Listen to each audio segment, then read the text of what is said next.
अवध पंच में मधुकर उपाध्याय का राम राम भैया। आज मैं अपनी बात एक छोटे से किस्से से शुरू करना चाहता हूँ। दरअसल किस्सा बहुत पुराना है और तमाम तरह से लोग उसे कहते सुनते आए हैं। उसमें जिस शख्स का जिक्र है उसकी उम्र बदलती रही है, वो क्या चाहता है, उसकी ख्वाहिश क्या है, ये बदलती रही है। तमाम चीज़ें उसमें लोगों ने अपने हिसाब से तरमीम कर लिया, जिसको जितनी सुविधा हुई उस हिसाब से बदल लिया उसे अपने माहौल के अनुरूप बनाने के लिए। लेकिन किस्सा कभी ख़त्म नहीं हुआ, बल्कि वो चलता ही चला गया। कब शुरू हुआ था कौन जाने, कब ख़त्म होगा ये दावे से कह सकता हूँ मैं कि कभी नहीं। मामला ये था कि एक आदमी परेशान हाल, उसने सोचा कि अगर परवरदिगार है, अगर ईश्वर सबका कल्याण करने वाला है, तो उससे आप फरियाद करें, उसके सामने अपनी बात रखें तो वही बात सुनेगा। क्योंकि जो ये लोग हैं ये उसकी बात न समझ पा रहे हैं, न सुनते हैं, और न सुन भी लेते हैं तो कुछ करते नहीं हैं। तो उसने ईश्वर को एक पत्र लिखा और उसने कहा कि आपको क्या बताना है, आप तो ज्ञानी हैं, आपको सब कुछ सबके बारे में मालूम रहता है, तो मेरे बारे में भी आपको पता होगा कि मैं बहुत परेशानी में हूँ, और अगर आप 1000 रुपये मुझे भिजवा दें तो मुझे इससे फुर्सत मिल जाएगी, मैं इस परेशानी से निकल आऊँगा। उसने लिखा, उसमें पता लिख दिया कि ये भगवान के नाम है, और ले जाकर डाकखाने में, उस ज़माने तक डाकखाने हुआ करते होंगे तो कुरियर नहीं करते थे लोग, तो उसने ले जाकर चिट्ठी डाल दी वहाँ डिब्बे में। अब तमाम लोगों ने, जो पोस्टमैन और जो डाकिए उसको देखते हैं, उन्होंने देखा कि इसमें पता लिखा ही नहीं है, तो उन्होंने पत्र पढ़ा। पत्र पढ़ के जब उन्हें पता चला कि ये एक ऐसी दरख्वास्त जैसी है, एक अर्जी है जिसमें एक आदमी 1000 रुपये मांग रहा है, तो उन्होंने ले जाकर जो मुख्य डाक अधिकारी थे उनको दे दी। डाक अधिकारी ने पढ़ा और मुस्कुरा कर उन्होंने वो चिट्ठी किनारे रख दी। इस आदमी को कोई जवाब नहीं मिला, तो इसने दूसरी चिट्ठी लिखी, उसका भी जवाब नहीं आया। तो तीसरी, चौथी, पांचवी वो लगातार लिखता रहा, और ये मानकर लिखता था कि डाक विभाग ठीक से काम नहीं कर रहा है, शायद मेरी चिट्ठियां वहां तक पहुंच नहीं रही हैं।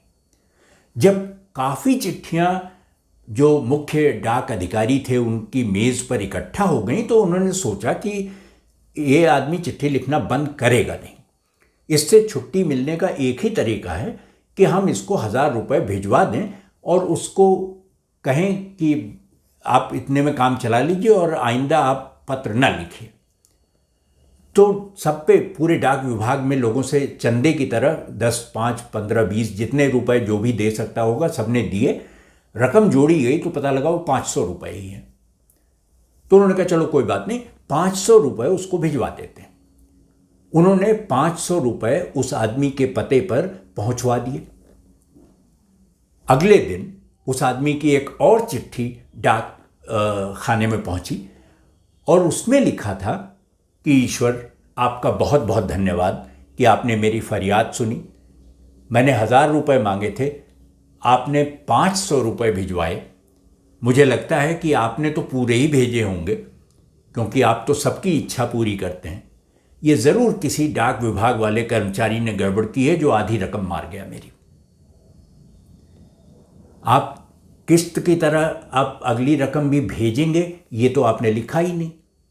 तो मैं यही मानकर चल रहा हूं कि ये गड़बड़ी आपकी नहीं है, ये डाक विभाग की गड़बड़ी होगी। अब यही किस्सा, लगभग ऐसा ही किस्सा बिहार में घटा। खगड़िया में एक सज्जन अपने बैंक में अपना अकाउंट चेक करने गए, तो मालूम हुआ कि उनके खाते में कहीं से 5.5 लाख रुपए आ गए हैं। उन्होंने सोचा कि हो न हो, ये जो प्रधानमंत्री मोदी जी हैं, जिनके बारे में एक खबरें छपती थीं, कहा जाता था कि वो प्रधानमंत्री बनेंगे तो सबके खाते में 15-15 लाख रुपए आएंगे। तो उन्होंने सोचा कि हो न हो ये मोदी जी ने ही भिजवाया होगा और ये पहली किस्त होगी, अगली किस्तें आती ही होंगी। और उसने खुशी के मारे वो रकम वहाँ से बैंक से निकाल कर और उसे खर्च करना शुरू कर दिया। बैंक को जब पता चला कि उस एक आदमी के खाते में 5.5 लाख रुपए आ गए हैं और वो गलती से आ गए हैं उसके खाते में, तो उन्होंने कहा कि आप ये पैसे लौटाइए। उस आदमी ने इनकार कर दिया। उसने कहा मामला मेरे और मोदी जी के बीच का है, आप इसमें कहाँ खामखा दखल देने की कोशिश न करिए। मेरा पूरा विश्वास है प्रधानमंत्री पर, और उन्होंने जो आश्वासन दिया था, जो बात कही थी, उसे उन्होंने निभाया, पूरा किया। मैं ये रकम आपको देने वाला नहीं हूं, और मैं दूं भी कहां से, मैंने तो वो खर्च कर दी। तो बैंक के पास तो कोई सूरत ही नहीं बची सिवाय इसके कि वो थाने में जाके एक रिपोर्ट लिखाते, क्योंकि इस आदमी का नाम, पता, खाता, आजकल तो बैंक में सब कुछ उपलब्ध होता है, आधार कार्ड भी, उसका नंबर भी सब था। तो उन्होंने खगड़िया के पुलिस थाने में जाकर रिपोर्ट लिखा दी। ये उसका नाम रंजीत दास था, ग्रामीण बैंक में उसका खाता था। अब उसने क्या, जब थाने में रिपोर्ट लिखाई गई तो पुलिस वाले उसके घर पहुंच गए और कहाँ कौन सा आश्वासन और कौन सा वादा और कौन सी किस्त, पुलिस ने उसको पकड़ लिया और ले जाकर थाने में बंद कर दिया। रंजीत दास इस वक्त थाने में है। उनके पास इतने पैसे नहीं हैं कि बैंक को लौटा सकें, और उससे बड़ा दुख रंजीत दास को यह है कि एक उन्होंने विश्वास किया था, वो विश्वास टूटा है। ये कैसे हो सकता है कि प्रधानमंत्री एक वादा करें और आम जनता को उसका फायदा मिले और पुलिस उसमें टांग अड़ाए, रोड़े अटकाए, बैंक कहे कि आप ये पैसे लौटा दीजिए, ये आपके पैसे नहीं हैं। उसे अब भी ये बात समझ में नहीं आ रही रंजीत दास को कि प्रधानमंत्री और उसके बीच में ये कौन लोग हैं, गड़बड़ी कौन लोग कर रहे हैं। ठीक उसी आदमी की तरह जिसने 1000 रुपए मांगे थे वो 500 मिले, इसको 15 लाख की उम्मीद थी, 5.5 लाख मिले। और ये समझ में नहीं आ रहा है इसको। उस आदमी ने तो डाक विभाग के कर्मचारियों को दोषी मान लिया था, इसको समझ में नहीं आ रहा है कि पुलिस को दोषी माने या बैंक को दोषी माने, क्योंकि दोष उसकी दृष्टि में, और वो अब भी कह रहा है कि दोष मोदी जी का नहीं है। उन्होंने तो जो वादा किया था वो पूरा किया। अब ये अकेला मामला नहीं है रंजीत दास का, बिहार में ऐसे कई मामले आ गए और हाल फिलहाल आ गए।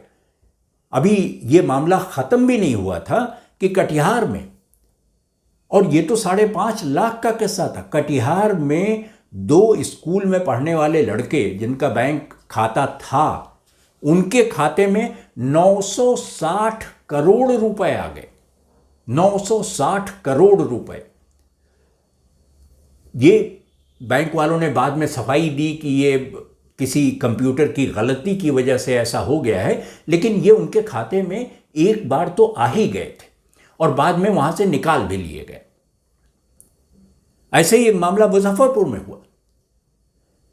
एक निहायत गरीब आदमी जो किसी तरह, बहुत मामूली सी खेती है उसकी, किसी तरह जिंदगी चलाता है, अपने परिवार का पेट पालता है, उसके खाते में 52 करोड़ रुपए आ गए।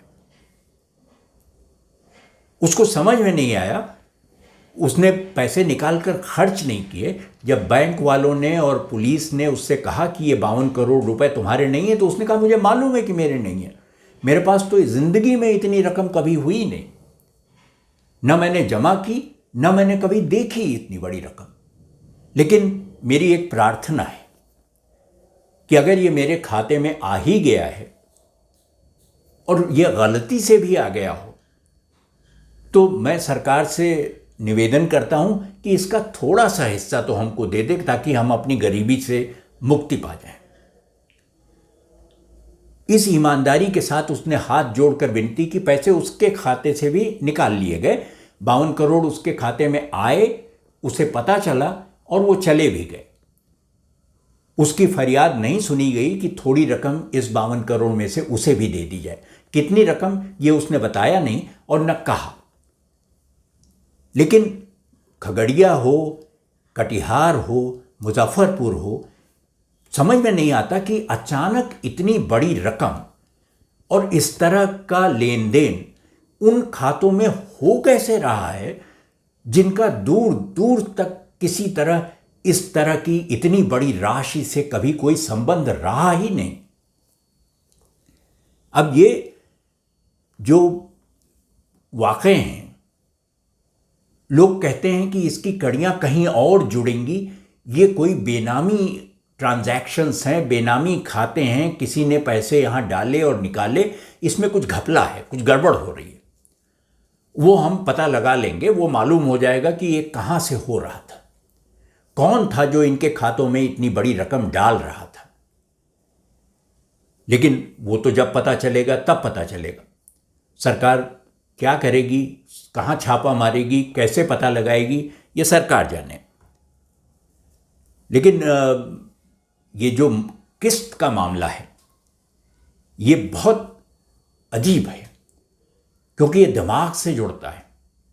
रुपए आपकी जेब में हो और आप खर्च करना चाहें कि नहीं, ये एक बात। दूसरी बात यह है कि आपसे किसी ने वादा किया है और वो वादा खिलाफी कर जाए, मुकर जाए, तो भी आप समझा लें अपने आप को, क्योंकि ऐसे लोगों की भरमार है दुनिया में।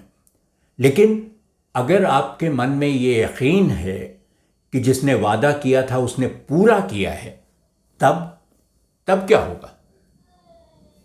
तो ये देखने की सूरत बनेगी इसमें कि आखिर आप इस मामले को हल कैसे करेंगे, ये रुकेगा कहाँ? क्योंकि ऐसा लगता है कि इस तरह की रकमें और भी लोगों के खाते में आई होंगी, कम ज़्यादा हो सकती हैं। 960 करोड़ हो सकता है ना हो, वो तो एक बहुत बड़ी रकम थी। 5.5 लाख या 1 लाख रुपए भी किसी के खाते में आ जाए जिसने कभी 1 लाख रुपए कमाकर बचाए ही नहीं, तो आखिर वो कुछ तो इसको समझने का प्रयास करेगा, किसी भी तरह इसको अपने आप को समझाने की कोशिश करेगा कि ऐसा गलती से नहीं हो सकता। क्योंकि अक्स समस्तीपुर वहीं बिहार में ही है, उनका एक शेर है। अक्स साहब कहते हैं कि वो गलती जो कभी की ही नहीं है, वो गलती जो कभी की ही नहीं है, उसी गलती पे मैं पछता रहा हूं। उस बेचारे की, उसका क्या दोष? उसके खाते में पैसे आ गए, सिर्फ इतना। लेकिन अब उसे पछताना पड़ रहा है, क्योंकि खगड़िया वाला आदमी तो जेल में। एक शेर और सुन लीजिए, मीर यार अली जान का शेर है ये, कि वो एक दिन था कि मेरे आगे कभी न उसकी थी दाल गलती। वो एक दिन था कि मेरे आगे कभी न उसकी थी दाल गलती। भरे हैं गालों में अब तो चावल, करे वो बातें चबा चबा कर। सिवाय इसके कि आप खून के घूंट पीकर रह जाएं, चबा चबा कर बोलें, कोई आपकी बात पर यकीन करने को राजी नहीं होगा। और दाग साहब तो कहते थे कि ये जो वादे हैं इस तरह के, वो आपको नाकारा बना देते हैं। 15 लाख रुपए आपके खाते में आ जाएंगे, इस बात ने कितने लोगों को बेरोजगार और पुरुमीद किया होगा, दोनों एक साथ, कि मैं तो कुछ नहीं करूंगा लेकिन आना तो है ही।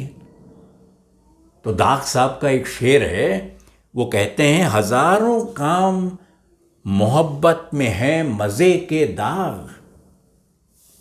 हजारों काम मोहब्बत में है मजे के दाग। जो लोग कुछ नहीं करते कमाल करते हैं। और ये तो दाग साहब का इसी जमीन पर, इसी का मिसरा उठाकर एक बालमोहन पांडे जी हैं, उनका एक शेर है, उन्होंने एक मिसरा इसमें से बदल दिया दाग का, और उन्होंने कहा कि इस एक जुमले ने करने नहीं दिया कुछ भी। इस एक जुमले ने करने नहीं दिया कुछ भी। जो लोग कुछ नहीं करते कमाल करते हैं। तो ये शेर मैंने रेख्ता पर पढ़ा था, और ये मैं इनकी दूसरी शायरी से वाकिफ़ नहीं हूँ, लेकिन बालमोहन पांडे जी ने उस मिसरे का जैसा इस्तेमाल जुमले के साथ जोड़ कर किया है, क्योंकि ये बात तो सरकार की ओर से कही जा चुकी है कि चुनाव में बहुत चीज़ें कह दी जाती हैं, जुमले होते हैं, उनको गंभीरता से लेने की ज़रूरत नहीं है, लेकिन लोग गंभीरता से इसको लेते रहे हैं। और उसी का नतीजा आप खगड़िया में उस आदमी रंजीत दास के खाते में आए हुए 5.5 लाख रुपए के मामले से समझ भी सकते हैं। लेकिन जिनको जुमले उछालने हैं वो उछालते हैं, जिनको लपकने हैं वो लपक रहे हैं। उससे उनका क्या बन रहा है, बिगड़ रहा है, जुमले उछालने वाले को उससे क्या फ़र्क पड़ता है। क्योंकि अनीस शाह का एक शेर सुन लीजिए। अनीस शाह कहते हैं कि ये बेवकूफ़ बहुत लगती है आवाम उसे। ये बेवकूफ़ बहुत लगती है आवाम उसे, तभी तो रोज़ ही जुमले उछालता है वो। तो वो तो जुमले उछाल रहे हैं, आप लपकें या जुमले को ज़मीन पर गिर जाने दें, आप पर है। वरना खगड़िया के रंजीत दास हो जाने में किसी के लिए भी कोई बहुत हैरानी की बात नहीं होनी चाहिए। तो अवध पंच में आज इतना ही। अगले अंक में भेंट होगी, तब किसी और विषय पर चर्चा करेंगे। तब तक आप अवध पंच देखते रहिए और हमें लिखिए awadhpanch@gmail.com पर। आपकी प्रतिक्रियाओं का स्वागत रहेगा। तो अगले अंक में आपसे भेंट हो, तब तक के लिए राम राम भैया।